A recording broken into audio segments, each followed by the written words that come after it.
कक्षा 10वीं के लिए ज्यामिति चैप्टर से अध्याय 12 का प्रश्नावली 4 का पहला प्रश्न बताया था।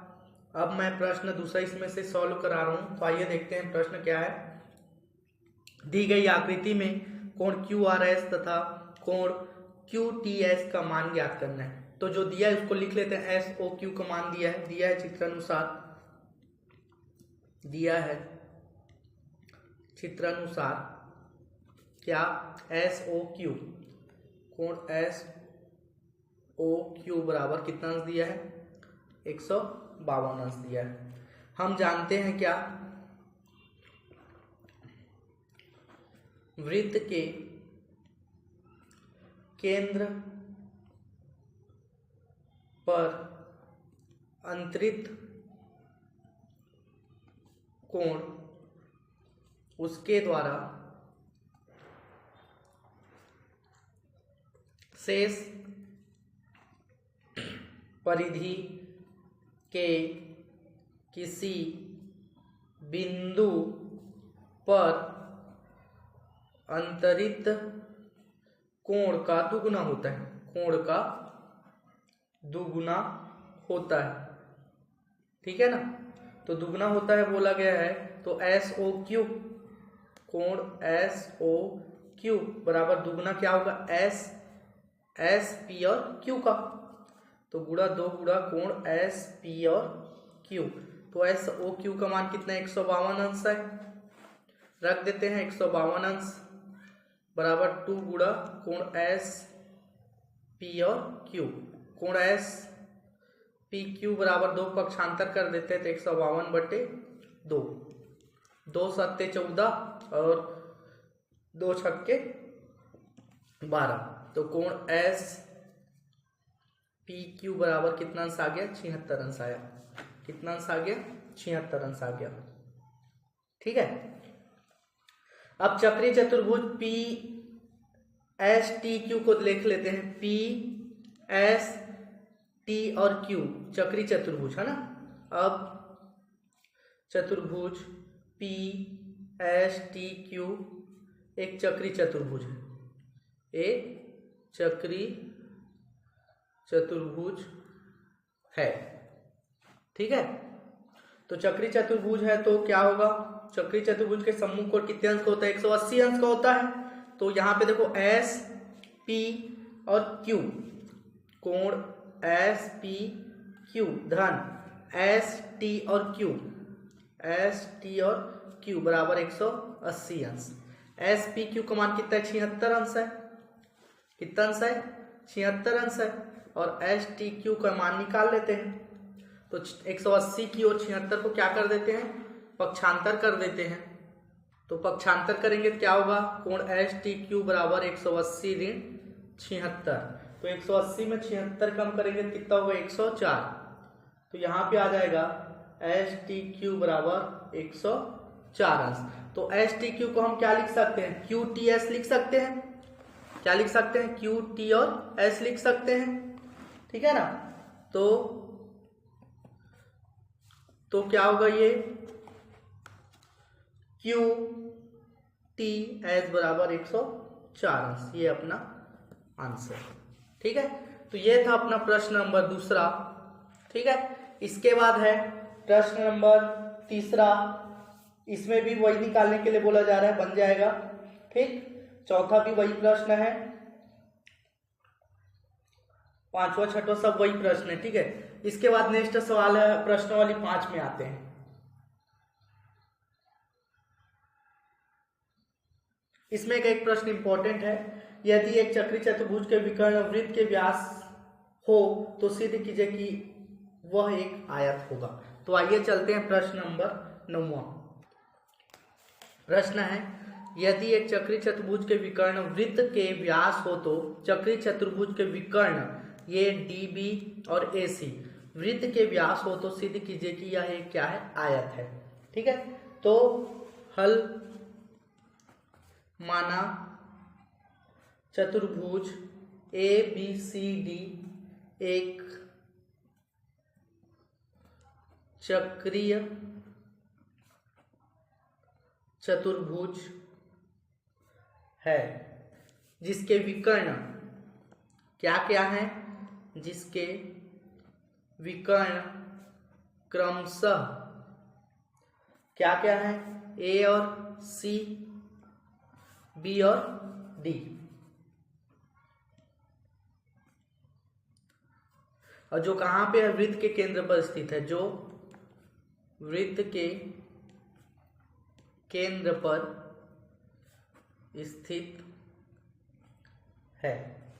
ठीक है, चूंकि वृत्त के प्रत्येक व्यास, वृत्त का प्रत्येक व्यास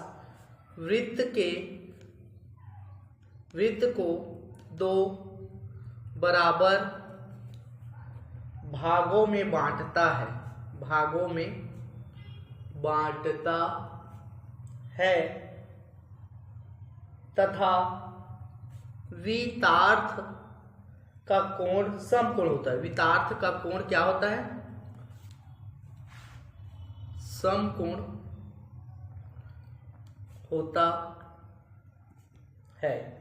चूंकि व्यास बराबर होगा, व्यास ए और सी द्वारा वितार्थ क्या है, ए बी और सी, ठीक है ना। चाप ए बी सी या वितार्थ एवं ए डी सी पर बनाया गया कोण, तो इसको हम लिख सकते हैं क्या, कोण ए बी सी बराबर ए डी सी बराबर कितने अंश का होगा, 90 अंश का होगा। समीकरण नंबर 1 मान लेते हैं। इसी प्रकार ये ए सी का बात किए, अब किसका बात कर लेते हैं, बी डी का बात कर लेते हैं। इसी प्रकार बी डी द्वारा वितार्थ बी ए डी एवं बी सी डी पर बनाया गया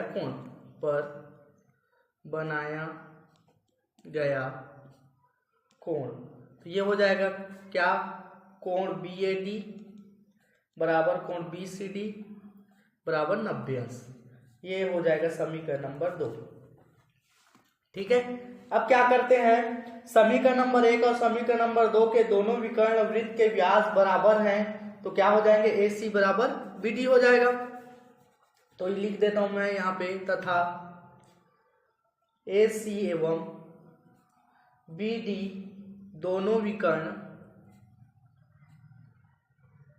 वृत्त के व्यास हैं, वृत्त के क्या है, व्यास है। अतः ए सी बराबर बी डी, ए सी बराबर बी डी, ये हो जाएगा समीकरण नंबर 3। तो समीकरण नंबर 1, समीकरण नंबर 2 और समीकरण नंबर 3 को ध्यान से देखेंगे तो क्या मिलेगा अपने को, चक्री चतुर्भुज एक आयत दिखाई देगा। लिख देता हूं मैं, अतः समीकरण नंबर 1, समीकरण नंबर 2, समीकरण नंबर 3 से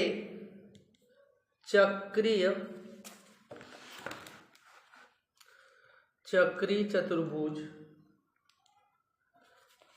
ए बी सी डी एक आयत है। तो ये था अपना प्रश्न नंबर 9 जो इंपॉर्टेंट है, पेपर में आ सकता है, पूछा जा सकता है। इसके बाद मैं बताऊंगा आप लोगों को प्रश्नावली 5। तो आइए चलते हैं प्रश्नावली 5 पे। ध्यान देंगे प्रश्नावली 5 पे। प्रश्न है, एक बिंदु P से जो वृत्त के केंद्र से 10 सेंटीमीटर दूरी पर है, वृत्त पर स्पर्श रेखा की लंबाई 8 सेंटीमीटर है, वृत्त की त्रिज्या अपने को निकालना है। तो जो जो दिया है उसको लिख लेते हैं। दिया है वृत्त के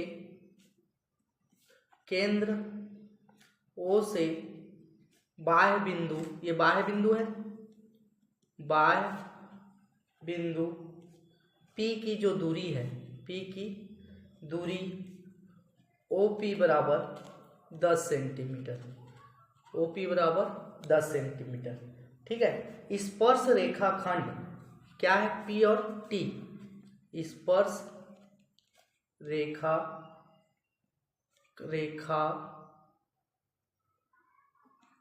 खंड क्या है, पीटी है, जिसकी दूरी कितनी है 8 सेंटीमीटर है। ठीक, और वृत्त की त्रिज्या ओ और टी, ठीक है ना, वृत्त की त्रिज्या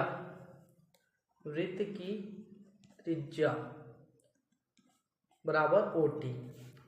ठीक, तो ध्यान देंगे ओ टी पर लंब डाले किस पे, पीटी को, ठीक है ना। तो यहां पे लिख देता हूं ओ टी लंब पी और टी। तो ओ टी पी बराबर कितना, ओ टी और पी, ये यहाँ पे 90 अंश का कोण बना रहा है, तो ओ टी पी बराबर 90 अंश। अतः पाइथागोरस प्रमेय ले लेता हूँ, पाइथागोरस प्रमेय ले लेता हूँ, ठीक है। अतः पाइथागोरस प्रमेय से, तो पाइथागोरस प्रमेय ले लेता हूं ओटीपी का, त्रिभुज ओटीपी में ना, ओटीपी में। तो कर्ण का वर्ग क्या है, ओ और पी है। लंब का वर्ग, लंब क्या है, ओ टी है। आधार क्या है, पी और टी है। मान रखो ओपी का मान कितना है, 10 है, 10 की घात 2। ओटी का मान कितना है, निकालना है, और पीटी का मान कितना है 8 की घात 2। 10 की घात 2 मतलब 100, 8 की घात 2 मतलब 64, कितना 64। 64 को पक्षांतर करो 100 की ओर, 100 ऋण 64 बराबर ओ टी की घात 2। 100 में 64 कम करेंगे तो कितना होगा, 100 में 64 कम करेंगे कितना होगा, 36 होगा, 36 होगा बराबर ओ टी की घात 2। वर्गमूल पक्षांतर करो तो वर्गमूल 36 बराबर ओ टी की घात 2, ओ टी है ना। तो 36 इसका वर्गमूल है, 6 का है, तो 6 बराबर ओ टी, या ओ टी बराबर 6। वृत्त की त्रिज्या 6 सेंटीमीटर। ठीक, अपने को क्या निकालना है, वृत्त की त्रिज्या निकालना है। अतः त्रिज्या ओ टी मतलब आर बराबर 6 सेंटीमीटर, ये हमारा आंसर। तो ये था अपना प्रश्नावली 5 का पहला प्रश्न। ठीक, इसके बाद प्रश्न दूसरा है, कोण पी ओ का मान निकालना है, ऐसी बनेगा, ठीक है ना। इसमें एक प्रश्न और बता देते हैं, प्रश्न पांचवा है, सिद्ध कीजिए कि किसी बाह्य बिंदु से किसी वृत्त पर खींची गई स्पर्श रेखाओं के बीच का कोण स्पर्श बिंदुओं को मिलाने वाली रेखाखंड द्वारा केंद्र पर अंतरित कोण को संपूरक होता है। ठीक, डायग्राम बनाएंगे, हल।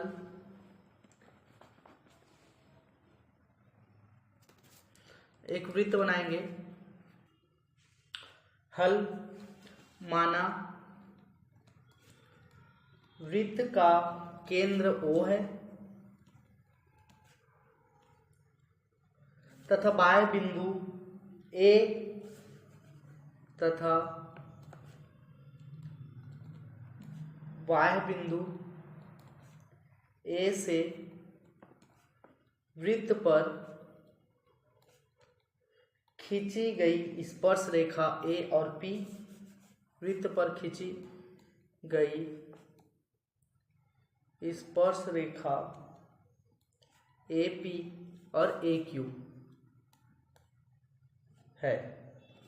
अपने को क्या सिद्ध करने के लिए बोला जा रहा है कि किसी बाह्य बिंदु से किसी वृत्त पर खींची गई स्पर्श रेखा क्या है, AP और AQ है, बीच का कोण स्पर्श बिंदुओं को मिलाने वाली रेखाखंड द्वारा केंद्र पर अंतरित कोण का संपूरक होगा।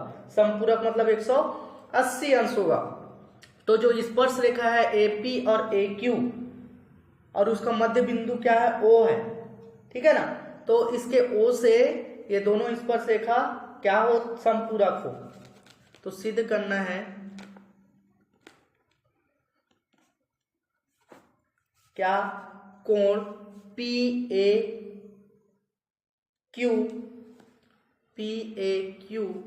प्लस कोण POQ क्यू बराबर 180 अंश। ठीक है, ये अपने को क्या करना है, सिद्ध करना है। तो आइए चलते हैं, प्रूफ करते हैं। उपपत्ति स्पर्श बिंदु से जाने वाली त्रिज्या, लिखते हैं यहाँ पे स्पर्श बिंदु से जाने वाली त्रिज्या स्पर्श रेखा पर लंबवत होती है। स्पर्श रेखा पर लंबवत होती है। तो हम क्या लिख सकते हैं, कोण OPA, कोण OPA बराबर कितना अंश का होगा, 90 अंश का होगा। और OQA बराबर भी कितना अंश का हो जाएगा, कोण OQA बराबर भी कितना हो जाएगा, 90 अंश होगा। अब यहाँ पे ध्यान देना, चक्री चतुर्भुज बन जा रहा है। चक्री चतुर्भुज के चारों कोण PAQO, PAOQ, चक्री चतुर्भुज के चारों कोणों का योग कितने अंश का होता है, 360 अंश का होता है। अब चतुर्भुज PAQO में सभी अंतः कोणों का योग कितने अंश का होता है, 360 अंश का होता है।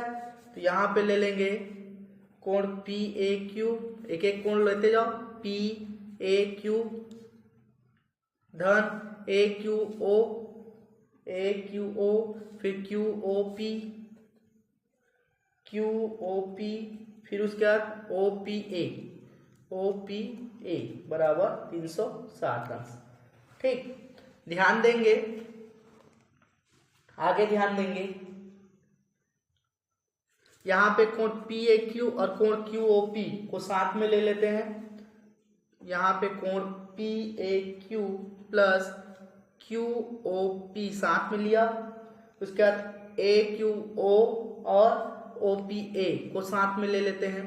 कोण AQO प्लस कोण OPA बराबर 360 अंश। मान को रख देते हैं, क्या, PAQ और POQ 180 अंश है। तो यहाँ पे देखो AQO बराबर 90 अंश, PAQ कोण PAQ धन कोण QOP धन 90 अंश बराबर 360 अंश। ठीक, तो यहाँ पे हो जाएगा कोण PAQ धन कोण QOP धन 180 अंश बराबर 360 अंश। 180 को 360 की ओर पक्षांतर करेंगे, कोण PAQ धन कोण QOP बराबर 360 × 180 अंश। ठीक है, अब क्या होगा, यहाँ पे PAQ धन कोण QOP बराबर 180 अंश। इसी को जमा के लिख लेते हैं, क्या, कोण PAQ धन कोण POQ बराबर 180 अंश सिद्ध हुआ। तो ये था अपना प्रश्न नंबर 5वां का प्रश्न। ठीक है, धन्यवाद।